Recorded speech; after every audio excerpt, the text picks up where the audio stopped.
Shifrin, and I want to welcome you to Dementia Unplugged, ARTFul Insights. This is a new partnership program from Dementia Society of America and ARTZ Philadelphia. And I just want to tell you a little bit about what we'll be doing in this new program. You'll have the opportunity to join a live conversation via Zoom on the fourth Monday of each month. We'll be starting at 1 p.m. Eastern Standard Time each time we meet.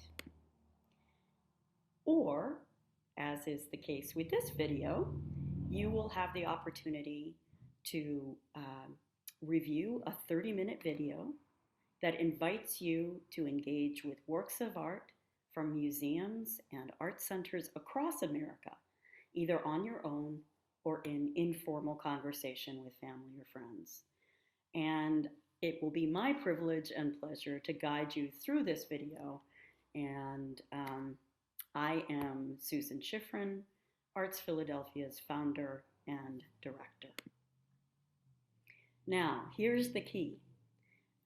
When you may have been on tours at museums in the past, you know that it is often the role of the guide to give you lots and lots of information about what you're seeing, to give you some of the history, some of the background, and then to move on to the next work. This is going to be different.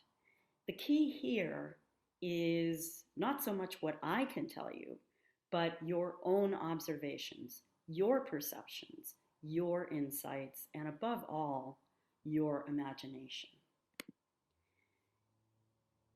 So, 1 to 2 weeks after each live program, the corresponding video will be available on Dementia Society's YouTube channel.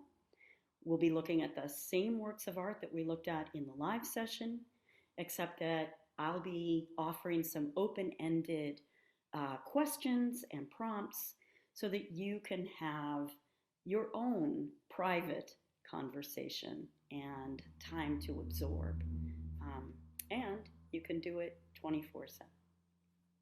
So, with all that having been said, I want to let you know that you can learn more about Dementia Society of America and more about my organization, ARTZ Philadelphia, at these two URLs. You can go to our websites and check us out.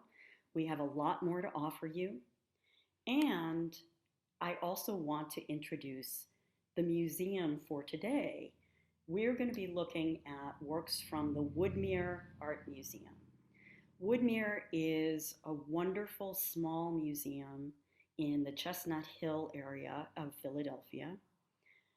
In addition to a remarkable collection of works by artists who are either native to the Philadelphia region or have lived and worked in this region, Woodmere also has a stunning outdoor sculpture garden. You can see one of the wonderful, actually this sculpture is an extraordinary fountain and sculpture by Harry Bertoia. But each time you join us, whether it's for the live program or for this video, you will be gaining access to works in the collections of a museum that may be around the corner from you, or it may be across the country from you. And so without further ado, I just want to introduce you to Woodmere's website, where again, you can learn more about their collections, their exhibitions. We are just about to get started with one of the works we'll be looking at today from Woodmere Art Museum in Chestnut Hill, Pennsylvania. Before we do that, I want to give you some of the kind of parameters for our time spent together. First of all, I have the privilege of taking you to visit, virtually of course, several works from a museum that, as I said earlier, may be in the next town over from you or may be across the country from you. And it's for you to enjoy at your own pace.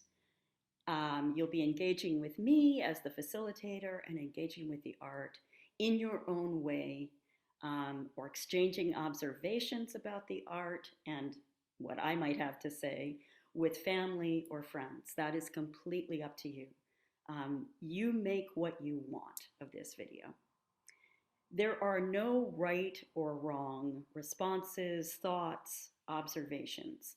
I will ask a few questions to get us started, and I will offer some prompts along the way. I will perhaps introduce you to some of the observations that have come up in our live program to give you something else to think about. But really, this is about your experience with works of art. That's what this is all about. As I mentioned, this is going to be a little different than a tour of a museum, say, where you'll learn the information about the artist, you'll learn the title of the piece, you'll learn the medium. We will, of course, make all of that information available to you, but instead of starting there, we are going to start with you. What you see, what you're thinking, what the work inspires in you. So here we are. We have our first work of art in front of us. And some of the questions that I'm going to start us off with are really fairly basic ones. What do you see? I'll ask you to take a few minutes to just sit and look. See what draws your eye in. Are there colors that immediately draw your attention? Are there particular shapes? Particular moods? Anyway, I'm just going to be quiet now for a moment, and you take your time and see what you see, and I'll be right back.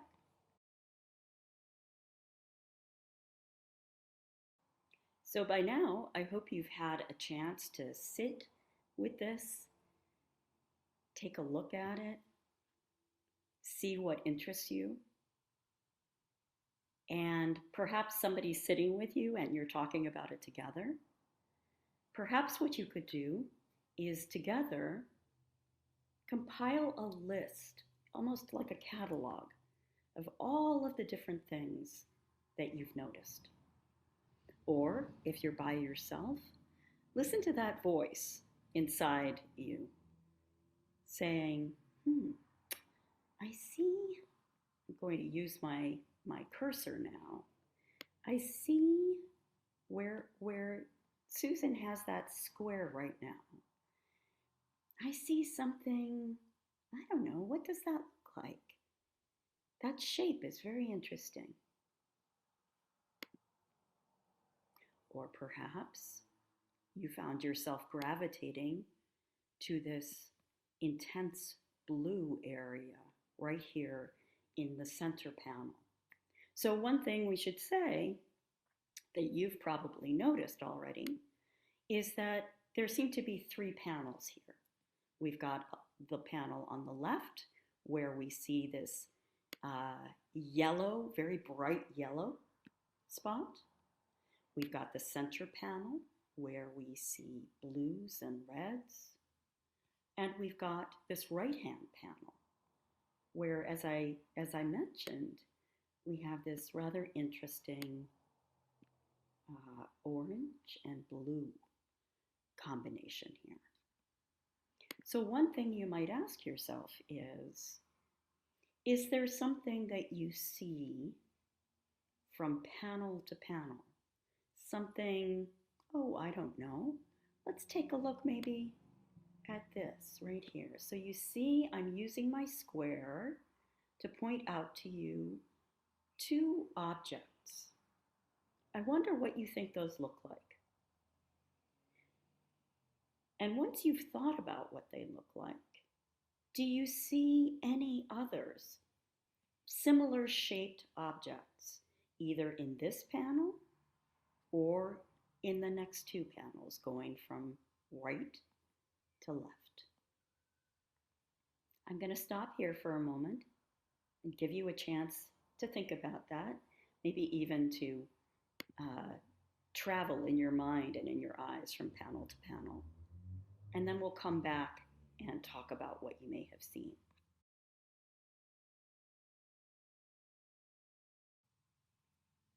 So I just want to share with you some of the observations that came up when our live group was talking about this painting. The first response was, oh my gosh, what beautiful colors. But the second response was, hey, wait, it looks like there are houses here.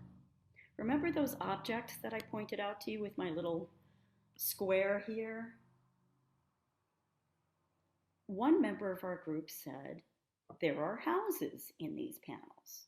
And once he noticed the houses, we started counting those houses, and it turned out there were a lot of them. I wonder if you had a similar experience. Did you find that you too were seeing house-like buildings? And if you found them here, did you also see some in the center panel? And in this left-hand panel? One of our group participants said, hey, look, it looks like there is a house here, but there's no roof. It looks like a house without a roof. And then there's this brown piece. What might that be? So now that you've had a chance to think about, are these houses, are they just other blocks of color? Because as we've said, this is a very colorful piece. But imagine you did see them as houses, maybe helped along a little by the observations of our live group that met earlier. What else do you see that might make sense if we see a lot of different houses? Do you see plants of any kind? Do you see a sky? Do you see water? Sometimes our participants in our programs prefer to just take in the colors and to just respond to shapes and colors and not worry too much about whether they can see a bird or a plant or a tree or a house. Others of our participants love, it's almost like a scavenger hunt, looking for things that they can recognize from their own lives, like a house or a driveway or a bird or a palm tree. Where do you think you fall in that range? How do you get the most pleasure out of looking at this piece of work? How will you make sense of it for yourself? Because that really is what this is about. But your experiences, your senses tell you about it. Okay, it's time for me to share some other comments with you. Let's see. So one of our participants was wondering, well, how was this made? This, what we call a triptych, because there are 3 panels. How was this made? She thought, she went back to that orange and blue piece that I started us out with. And you know what I'm going to do? The beauty of Zoom is that I can try to zoom in on the picture, and then I can get us closer to it. There we go. All right. So she said, well, you know, if you look at this part, it looked to her like perhaps there were pieces of paper or something solid placed on top of a background. And another one of our participants said, oh, not so sure about that. Maybe what it is there are layers of paint that are on top of each other. And this other person also said, and you know what? Not only might there be pieces, areas where the paint is overlaid on other paint, it looks like the artist has laid down some paint here, and then with some sort of tool, she thought maybe it might be the handle, the end of a brush handle. You know how a brush would be used to lay on the paint. Well, at the end of that wooden handle, it has a bit of a point. And so perhaps the artist used that to, could see the blue behind here? Maybe the artist kind of carved away some of the brown paint that was put over the blue. And now look what we see. We see these little circles. So I'm going to zoom back out again, or I'm going to try to, hopefully. Now that you're looking at it, what would you say? Does it look to you like this is all paint? Or does it look to you like maybe there's some paper or some objects that are superimposed on a background? That's the kind of work we would call a collage or a multimedia work where, we could put found objects on a background, we could put torn pieces of paper applied over the surface. What do you think?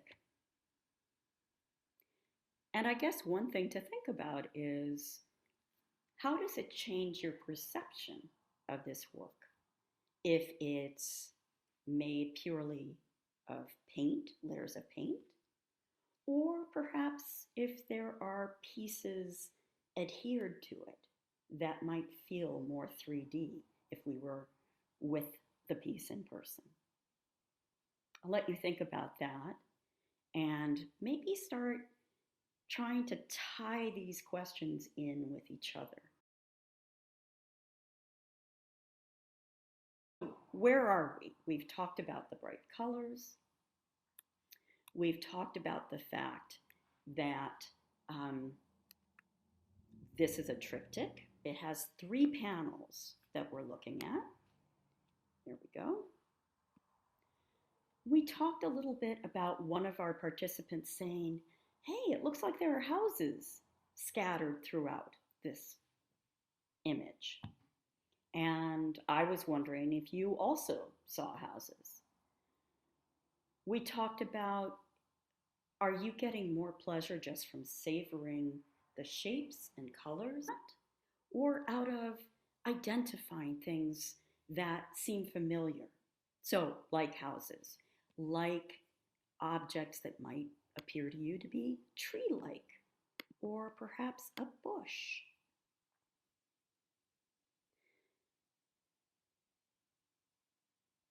If you have responded to this as though there are houses here, where does that suggest that we go next? Is this perhaps a neighborhood with houses? Is there any sense of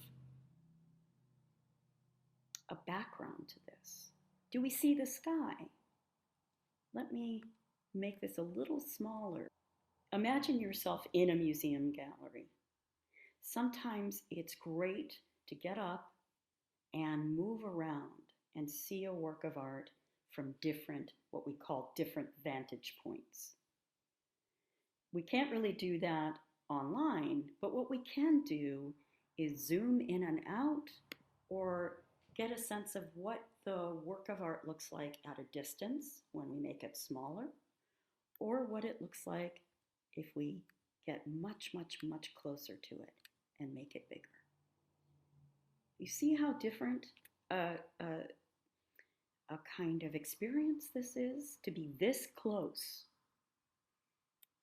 as opposed to being this distant. So that brings up another question that I'd like to ask you to think about. Sometimes when I'm facilitating a conversation like this, I'll ask, imagine that this is a huge piece of art, larger than you. Now imagine yourself taking a walk and walking right into the painting or work of art. I know, it's a silly question. It's a little hard to imagine. But one of the reasons I ask this question is, if we can figure out how we feel. Are we blocked from getting deeper into a work of art, or are we invited to see more of the work of art? Sometimes just asking ourselves that question can help us really figure out for ourselves how we feel in relationship to the work, and whether we want to see more, take more time, or whether we feel better just standing back. All of these kinds of questions may be new to you, and that's absolutely fine. You'll get the hang of it, and if you've been looking at art all of your life, you may have your own ways of approaching it. The questions I'm asking and the conversations I'm inviting you to have are just my way of gaining entrance into this work of art.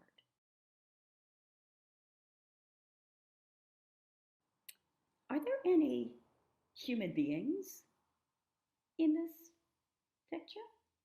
Do you see any sign of human life? One of our participants in the live group actually said when I asked that question, and I was pretty sure that everybody was going to say, no, no sign of humans. Well, she surprised me. And I want to show you what she showed all of us. So, do you see this black shape here?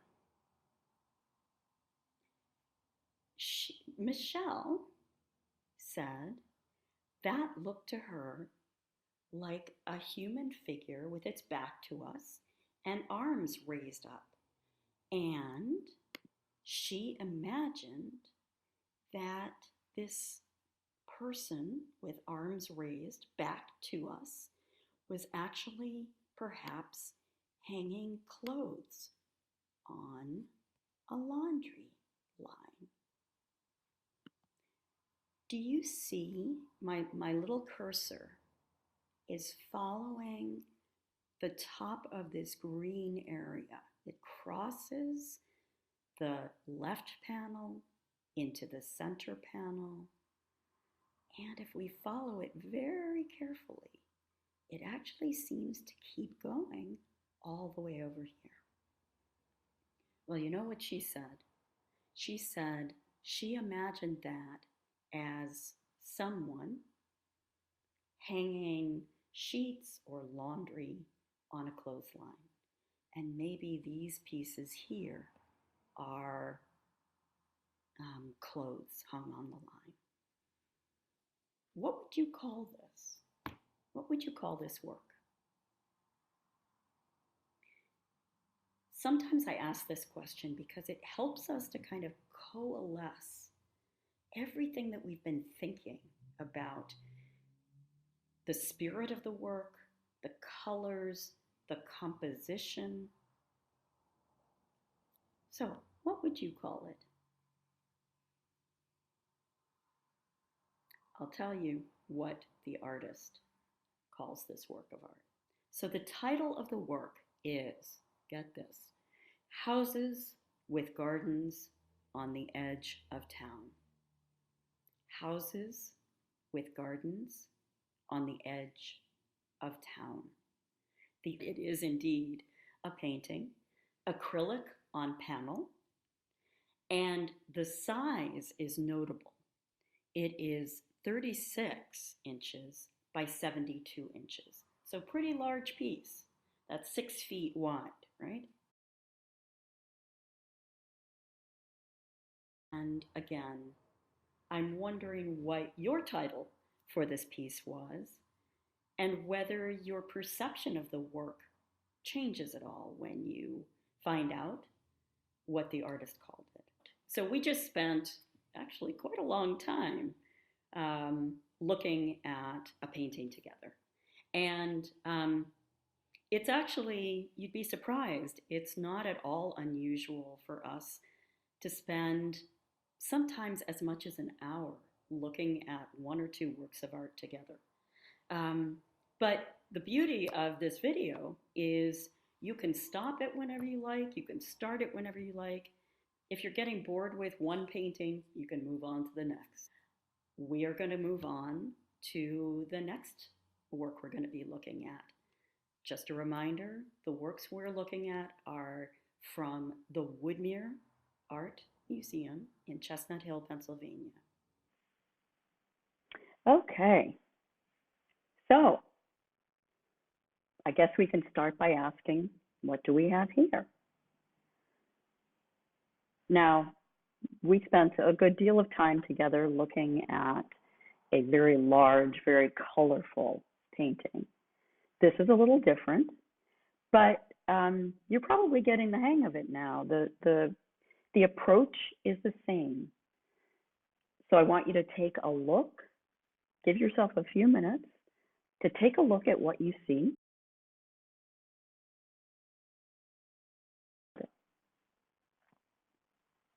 So you have taken some time to perhaps catalog, either in your mind or perhaps you made a list of what you see in this painting. And I guess the question that comes to mind is, do we have a sense of where this might be? I mean, we have a piece of furniture here. What kind of furniture is it? Does it tell you anything about where it might be in a home? In addition to the piece of furniture, what else do we see? So I'm going to share a little bit with you, as I did around the last painting we looked at. I want to share with you a little bit some of the observations of the group that was discussing this painting live. So almost everyone immediately had their eyes go right into the open microwave. Did you see that that was a microwave? I'm gonna actually draw a square around the microwave. And let's look at some of the other objects here. What else do you see? I guess another question might be, what order do you see them in? I always like to start by checking where my eyes go first, and then asking myself, why have my eyes gone there first? So I guess we could ask, if your eyes went to the microwave first, why do you think that is? Or did your eyes gravitate perhaps towards what's over here because of the color? What is that anyway? This was something we had quite a lot of discussion about in the last group. One of our participants said, geez, that looks like a gumball machine. Someone else said, well, it does look like a gumball machine, but it looks like there might be sugar in it. But here we're gathering information, using our senses to gather information about what's in front of us. So what else do you see?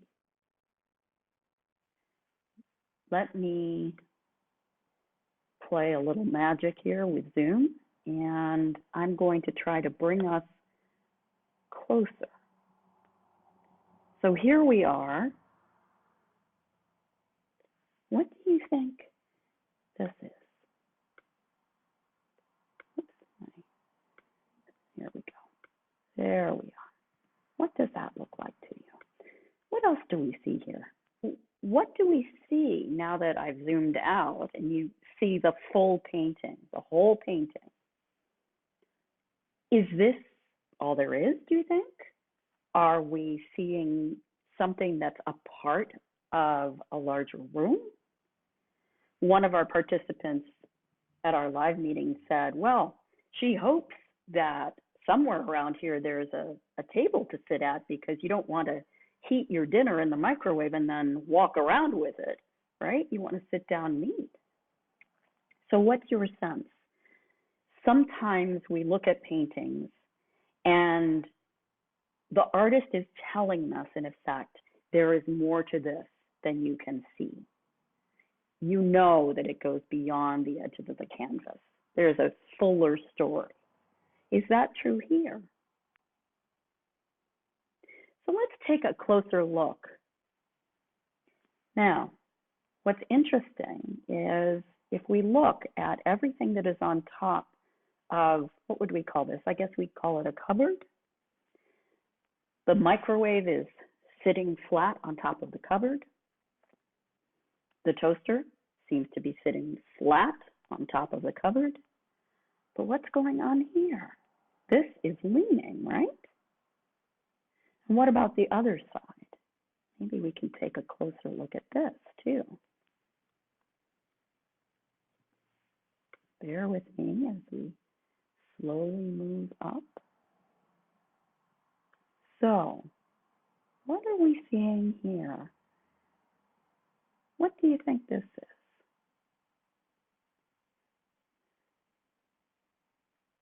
And what are these right here? And would you say they are sitting straight on top of the cupboard, or are they perhaps leaning as well? And if they're leaning, what are they leaning against? Why haven't they fallen over? One of our participants in the live group said that this felt to her like a very tight painting. So take a look to either side of the cupboard. What do you think? Does that look like empty space to you? Or does it look like perhaps a wall? And would you agree that this is a very tight space? Or do you also get the feeling there's got to be a table in this room somewhere where I can sit down after heating my meal in the microwave?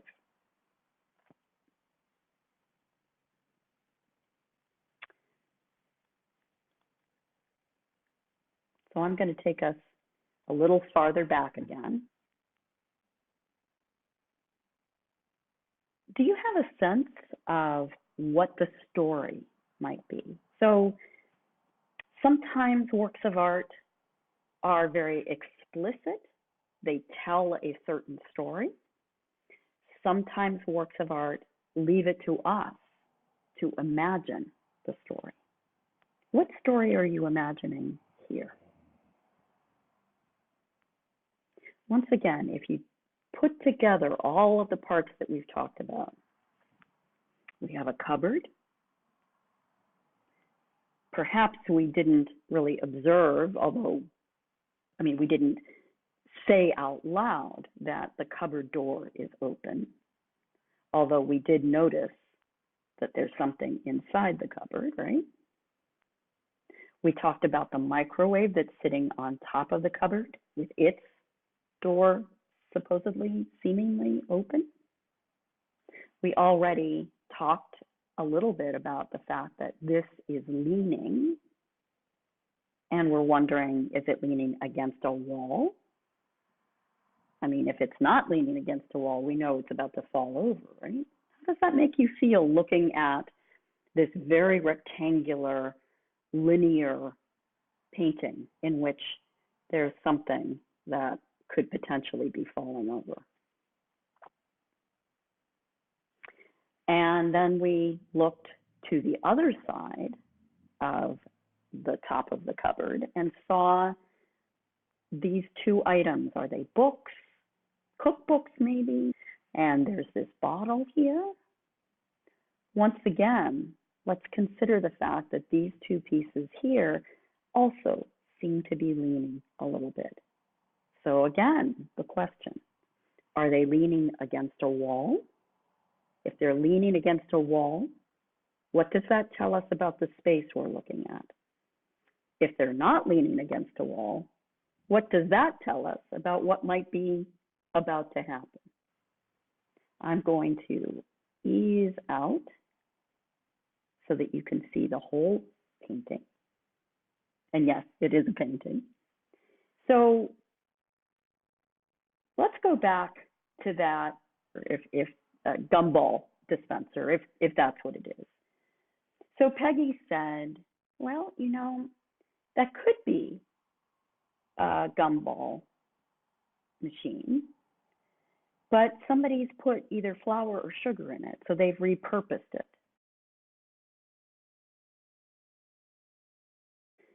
When we were looking in the cupboard, we saw this item, and somebody observed, oh, that's a baby bottle. But then someone else in the group said, yeah, but it looks like a baby bottle that's filled with honey. So Peggy said, maybe that baby bottle has been repurposed also. If we get closer to that bottle that we took a look at a little bit earlier, Peggy noted, that looks like a milk bottle. I bet some of you, I bet you thought it looked a bit like a milk bottle too. But we're not sure what's in the milk bottle. One of our participants said that looked like honey. I wonder what you think. But anyway, as Peggy continued, she said, well, that's been repurposed too. So what if this cupboard was either found by the side of the road and someone thought, it's the perfect size for that little area in my kitchen. Nothing else will fit there, but this will. It had a life before, and it has a new life now. Perhaps all of these things that we're looking at come from an old house, and they're still in that house, but they're in a very different place than they started out. And this is perhaps a story of lives lived and then new lives, new uses. What do you think of that idea? These are the kinds of stories that a painting like this can engender, can evoke for us. And once again, just to remind you, the whole point of ARTFul Insights, this program, is for you to spend time with art, using your imagination, using your senses, observing what you see, and making sense of it in your own way. This meant something to the artist who created it. Once it goes out into the world, it means something different to each one of us who looks at it. So having said that, my question for you is, what would you call this painting? So let me tell you a little bit about the artist who painted it and the title, because it's always interesting to see what your title is as opposed to what the artist named the painting. So this is a painting by the artist Sean Hildreth. He is a very young artist. He was born in 1990. This is actually a very large painting. It's 72 inches tall, so 6 feet tall. That's more than life size, isn't it? I mean, imagine reaching up to that microwave in a 6 foot tall painting, right? Anyway, Sean Hildreth is the painter. This was painted in 2015, and the title is Kitchen Decisions. Kitchen Decisions. What do you think that means?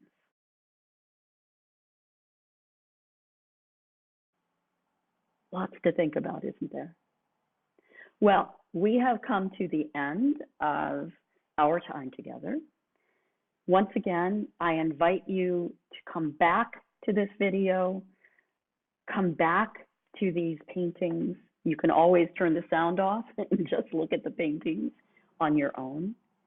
In some ways, it's like being able to walk into Woodmere Art Museum whenever you please.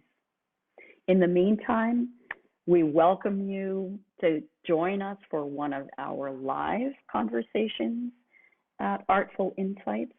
Again, it's the fourth Monday of every month, starting at 1 p.m. Eastern Standard Time. Whether you decide to join us for a live program or not, next month there'll be another video for you to take a look at, and I hope you'll join me for that. Thanks so much. Bye-bye now.